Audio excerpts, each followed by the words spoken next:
কে দিল পিরিতের বেড়া লিচুর বাগানে কমলার বাগানে সৈগ কে দিল পিরিতের বেড়া লিচুর বাগানে।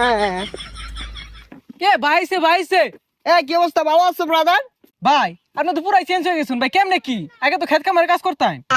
আরে ভাই অতীত নিয়ে টান দেও কেন ভাইয়া? তুমি একটা চাকরির কথা বলছিলা, চাকরি করবে নাকি? সেনাবাহিনীতে ঢুকাই দিই তোমারে, উচ্চতা তো ভালোই আছে তোমার। ভাই আমি যে উষা, আমার তো পুলিশে নেয় না, সেনামিতে ঢুয়ে দিবেন কেমনে কি ভাই? আরে সমস্যা নাই, সেনাবাহিনী আমার কাছে ছোট ভাই। তুমি যদি 2 ফুট চাও তাও তোমারে ঢুকাই দিব না মানে চাকরিতে। আচ্ছা ভাই ঠিক আছে, একটা চাকরির ব্যবস্থা করে দিন যে। এই ভাইয়া দাঁড়াও, একটা ফোন দিই। হ্যালো কদম আলী, এই মুড়ে আমার গাড়িটা নিয়ে আসো তো। কি কোন ভাই, এই সিফার ওটা এত বড় গাড়ি ঢুয়াইতেছেন ঢুকবো? আরে সমস্যা নাই, আসলেই দেখতে পারবা। ভাই এত চেঞ্জ